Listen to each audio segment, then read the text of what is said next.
Thank you for participating. We would like to have another caller. Hello? Hello. Tell us your name and what school do you represent? My name is Natalie Belly, and I represent Oak Grove Elementary. And what grade are you in? Third. Yes, that's very good. Now tell me something. Would you like to look at the map of history that we have over here? And I'll tell you where did the whole story of ballet started. Okay, if we look over here, okay, let me see if we could put it on the camera. We have a map of Europe, okay? I want you to pay close attention because there are some countries particularly involved in the history of ballet. The first country we're going to be looking at, can you tell me which one it is? Do you recognize this country over here? No. Okay, this is Italy, okay? And this is where the whole story began, okay? From Italy, it moves on to this other country. Do you recognize this one? Europe? Oh, Europe is the whole continent. You are right there. This is the country of France. France was also involved in the history of ballet. This other country over here is England. England also had a little bit to do with it. It also contributed to the story of ballet. And the last place is Russia. Russia also contributed to the history of ballet. Okay? Now stay with me because I am going to take you back to Italy. All right? And this is Italy, where it all got started. All right? Would you like to look at the chart that we have over here? And if you see the chart, can you read number 1? Renaissance? Renaissance, that is right. Okay. So Renaissance is a period of history that a lot of things took place in Europe during the Renaissance. There was a lot of growth with the arts and the science, and all kinds of changes were happening. It was a wonderful period in history. And it is during the Renaissance time that ballet is born. Now, back at the time, the rich and the noble people had no need to go to do regular working hours, so they had a lot of time for entertainment. Part of their entertainment was music, it was dancing, it was acting and poetry. So they developed a form of music and dancing type of thing that they began to call ballet. It comes from the Italian ballare, which means to dance. Do you understand? Yes. Did you have any idea that the word ballet came from the Italian? It came from them because ballet, it came from Italy. So people that come from Italy are sometimes Italian. People who come from Italy are Italians always. Yes, and the word ballare, the Italian word, that's the one where ballet came from. Thank you for participating, sweetheart. Can I have another caller, please? Hello? Hi. What is your name and what school do you represent? My name is Gabby Olivares, and my school is Indian Trace. And what grade are you in? Third. Okay. Now, the first ballet that was ever performed in one of these noble palaces was by Bergoglio di Boda, okay? It was called Jason and the Golden Fleece. We have no pictures of that one, but the first one that we have a picture of, it belongs to Catherine de Medici. Let me show you the picture. Can you see it here? Okay. Do you see the picture? It is a little bit different looking than the way the theaters look now. This takes place inside the palace of the rich people. This is supposed to be like the backstage. This is supposed to be where the people are sitting. You see them on the sides. It's a little bit different from our theaters are now. And also some noble people are sitting here in the front. And the performers are in the middle. Mommy, You understand? This is different. The performers is acting in the middle. So some people see them from the side. Some people see them from the front. This is the first hand-drawn picture we have of a ballet. And it was a ballet at the court of the King of France. Catherine de Medici, who was Italian, where ballet originally started, takes it to France. And in order to entertain her guests, she does these performances, all right? Okay. This is the very first one. Thank you very much. Welcome. I would like to have another caller. Hello? Yes, what is your name and what school do you represent? Ballet Pines Middle School. Yes, and what grade are you in? 7th. Are you familiar with dancing? With what? With dancing? No. Okay. Have you ever seen a ballet? Yeah. All right. Now let me show you. I have another picture over here. And this picture is of King Louis XIV. He also loved ballet. Now, the king and his noble people were the ones who were originally doing all the ballet dancing. Ballet was not something that was done by regular people. It was just done at the court. So they wore very fancy costumes. This is a very famous one where he's dressed like the sun. Can you see the symbol? Yes. Can you see it around his tummy? You see, I don't know if you can see it accurately. It is a sun, and you see the little spikes around his headpiece, sort of like imitating the rays of the sun. Back then, the themes were always based on something that took place in the sun or in the moons or something related to the Greek mythology about gods, goddesses, or shepherds. There were things that had to do with the interests of the time. You see the little shoes? He Yeah. also has that theme, and the socks and in the shoes, you see? Yeah. And the high heel shoes, okay? Well, the king danced between the ages of 15 and 30. But after he danced for about 15 years, he began to gain weight, and it became more difficult for him. He lost his youthful abilities, and he decided that it was time to hire professional dancers. And for the first time, we have in the 1600s that professional dancers start coming into the court to perform for the king and his friends. Now, the first group of dancers in the first school of dance are in the Royal Academy of Dance in France that went on to be known as the Paris Opera House. Right now, we're going to look at the chart over there, and if you want to look at the second, can you read it? Virtuoso? Virtuoso, yes, correct. The word is virtuoso, and it's the 1600s, like we say, Louis XIV. You can come back to me now. Thank you. And the virtuoso were very concerned on making the right step, the perfect step. They wanted to do leaps. They wanted to do turns in the air. They wanted to do fancy steps, very well-done steps. But if you think of the costumes that they were wearing at the time, those fancy steps were somewhat difficult, okay? I'll show you a picture of the costumes. Would you like to see? Yes. Okay, there you go. We now have a picture of the costume. Mind you, these were men wearing these costumes. You see them? Yeah. They were, what do you think they look like? Can you describe it? Fancy? Yes, yes, very fancy, very elaborate. You see a lot of jewelry? Yeah. And feathers? Mm. And canes and capes and all kinds of fancy things. Okay, these were mostly performed by men. We have at the bottom of the picture, if we could see the bottom, some that were parts of women. Now, back at the time, women really were not ballet dancers themselves. It was young teenage boys who did the part of women and the part of young girls. All the men did the parts of the men, but young fellows were the ones who were involved doing the parts of ladies. Ladies were not to be seen at the stage yet, this time, the 1600s. All right?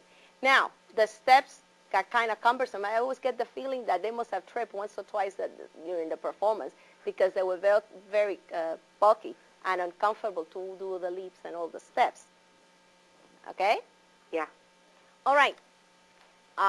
During this time, and in this Paris Opera House, we have a young lady by the name of Madame La Fontaine. I will show you a picture of Madame La Fontaine. I did show you a picture of Madame La Fontaine. Yes, I'm sorry. She is the first one that dares to come in and bring in photographs and designs and things that were appropriate for lady. The first one, Madame La Fontaine. She was sort of like the first one to open the opportunity for women to dance. Now, a man by the name of Beauchamp at the Paris Royal Opera House developed the first 5 steps in ballet. If we take a look at this picture, Can we see it? We see the 5 basic steps. They are used to this day. When you start taking ballet lessons, these are the steps that you first learn with your feet. You see the way the feet are positioned? Yeah. Okay, I have it on camera now. This would be the first and the second, the third, the fourth, and the fifth. Thank you. These are the positions that go back 300 years when they were originally invented. Now, we said this is a period where the virtuoso, the fancy step, the well-done step, they are not concerned with telling us a plot, with telling us a story, none of the like. Now, a woman by the name of Marie Camargo, and I'll show you her picture. If we could see Marie now, over here. Can you close up on Marie? Thank you. Marie Camargo thinks that costumes are very cumbersome, and she decides to shorten them. Do you see it? Yeah. Okay. Now, can you see now the stocking and the shoe? Kind of. Kind of. Yes, that's right. This is an invention that Marie Camargo comes up with because she did very pretty steps. She could hop up and down. She could do tiny little steps. She could do wonders with her feet, and decided that if she shortened the skirt, she could show a little more of that. All right, but she was the first one to come up with this invention of shortening the skirt. Thank you very much for calling. I would like to have another caller. Hello? Hello, Tell us your name and what school do you represent? Patrick, and I represent Northern Middle, What grade are you in? 7. Okay. Marie Camargo, we were saying shorten the skirts, right? Were you listening? Yes. Okay. Now, what happens? Because Marie Camargo shortened her skirts, I would like to show you this picture over here. She was now required to wear these long pantalettes. You see them? Yes. These long pantalettes over here that she had to now wear underneath her costume because they are being shown, you see? The skirt got short, now she has to wear these little things underneath. You see them? Yes. Okay. They were not required to wear this underneath the costume before, but since Marie Camargo chooses to shorten the skirts, she is now, for modesty purpose, she is now required to wear this underneath. And all the ladies that follow would have to wear this underneath the costume. Okay? All right. At the same time, in England, we have some dances developing, and one of them is the famous Marie Sal. I'll show you Marie Sal. There's something very peculiar about Marie Sal. She rebels altogether against the cumbersome costumes, and she decides instead to wear tunics, loose, flowing kinds of costumes that would not be so heavy that she could do more steps. She could get fancy with her dancing. You see her robe is more loose, more flowy. It's not as bulky, sticking out as the other one. See the costume? Can you see how it's much loose than the other one? Yes. Yes. That is Marie Sal in England. She also gets rid of the mask. Up to that time, the performers at the theater would wear a mask. If you had to do a happy role, you would wear a happy mask. If you had to do a sad, you would wear a sad mask. And Marie Sal thinks that the performer can wear her, instead of the mask, can do her own expressions. And she's the first one to show up for a performance without the mask. Why? Because she felt she could make different faces. If you wear a mask, that's a good question. I like that. If you wear a mask and you're wearing a happy mask on stage, you're going to be happy all the time. If you wear a sad mask, you're going to be sad all the time. And she could not have changes of moods while she was performing. So she comes up with the idea of saying, let us add to the ballet, besides the steps, the facial expression. She could now change from one mood to the other while she is on the stage, and people would get more involved and would get more feeling out of the performance. I like that. That is a very good question. It brings us to the next step in ballet. If we look at the chart over here, would you please read number 3? Dramatic. Dramatic, that is right. It's now the 1700s. And what do you think dramatic is? Like very powerful, sad. Emphasis. Yes, all right. Yes, you are right. A man by the name of Navarre, we can come back now, and I'll show you a picture of Navarre. Can we look at Navarre? All right. A man by the name of Navarre, he wanted to use the ballet stories that could express emotion. He said that the ballet should show the feeling of the soul through the eyes, okay? And instead of just making steps that to him were like an alphabet, he said that they could be put into words, and these words could tell a story. The steps would be like the alphabet, and together the steps will tell a story. And this is Navarre. Do you see him? Yes. Yes. And he decided that he had to be with feeling. Emotions had to be involved. The audience should cry or should be happy and applaud. You understand? So that is what is called dramatic. He's going to go on and put a lot of passion and a lot of feeling into the stories told in ballet. All right? Did he take that from the opera? Yes, because at the same time that ballet is growing, I like the question. That is very good. Opera is growing too. Yes, you are right. Yes. A lot of theater is growing, music is growing, and they're all going through the transition. Yes, you are right. He took it probably from there. Thank you for participating. Can I have another caller? Thank you. Hello, what's your name? What school do you represent? My name is Daniel Platz, and I represent Ventry Elementary School. What grade are you in? 4th. All right. Now, we have a very famous story with all this emotion and all this feeling that is taking place in the dramatic time, and it's called La Fille Malgardée. The reason why I'm talking about La Fille Malgardée is because I brought you a picture of it so you can see it. It is 300 years old, and it is still performed. La Fille Malgardée is still a very popular ballet. We have it here in the picture. It is a story about a girl and her mom, and it's the girl who gets into mischief and trouble. And it was a perfect example of the dramatic period. And it was so well liked that we still do it in the United States. You see it in many dance companies, and you also see it in Europe. Do you see the girl? Yes. And do you see the costume? Yes. What do you think this is, a rich girl or a peasant girl? She looks like a peasant girl. Yes, the stories begin to change, and now we see more stories about regular people, country people, working people, not just necessarily make-believe things. All right? Do you see the mom? Yes. What does it look like the mom is doing?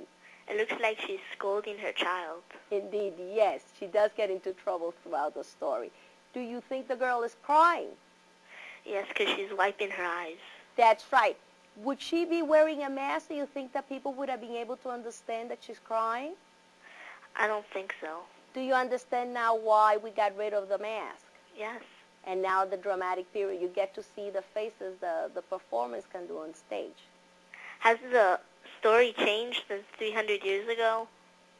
No, we still have the original story. Yes, it's about a girl, and she gets into trouble. Eventually, she gets married. But the mom wanted her to marry the rich guy, and she is in love with a guy who is not rich. Well, as the story develops, a big storm comes, and the wind just carries away the rich guy, and she ends up marrying the one she's in love with, although he was not rich. But she goes on to be happily ever after. Okay, thank you for calling. All right? Okay, I would like to get another caller. Hello, what's your name or what school do you represent?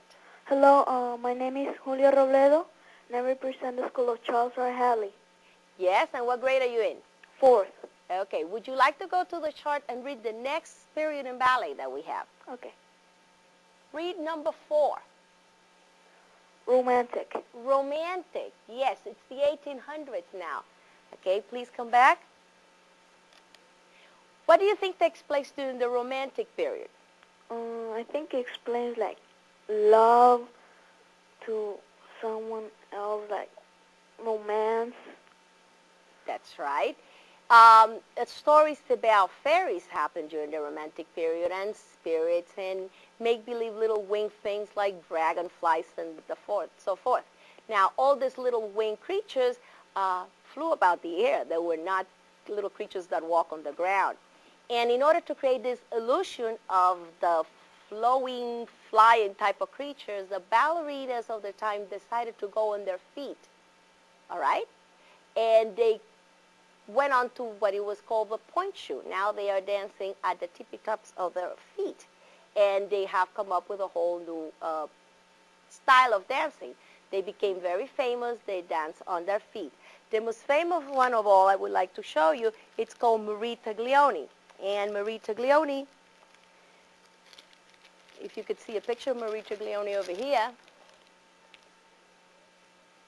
she is credited with being the first one to dance with the point shoe. If we could see the point shoe over here in this little corner. Yes, you see the little shoe. It's hardly perceivable. It looks like she's barefooted. Actually, in reality, she's to be on a point shoe. We have other pictures of Marie Taglioni over here on this other side of the screen. Can we see this other one? Can you see it? Yes, here is Marie Taglioni. You could see the little shoe over there, no longer the shoe with a high heel. Yes, that's a much better picture of the ballet shoe that she is famed for creating. And you see how it's pointed now? Yeah. Okay. She is credited with now dancing on the tip of her shoes, all right? And women took the leading role after that. People find it very interesting to dance in this fashion. This is the way ballet continues to be done. Do you take ballet classes yourself? No. No? Have you ever seen a ballet? Yeah. Do you remember what the story was about? About a prince that met like a princess, and then she turns into a goose. Oh, that is probably Swan Lake. Yeah. Yes, was that the one? Mhm. Yes. Do you remember the dancers dancing on their tippy toes? Yeah. Yes. All right. I have a little clip I would like to show you of one of the ballets that Marie Taglioni did. It's a little video. Do you think it's possible we could see it now?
Did you enjoy that?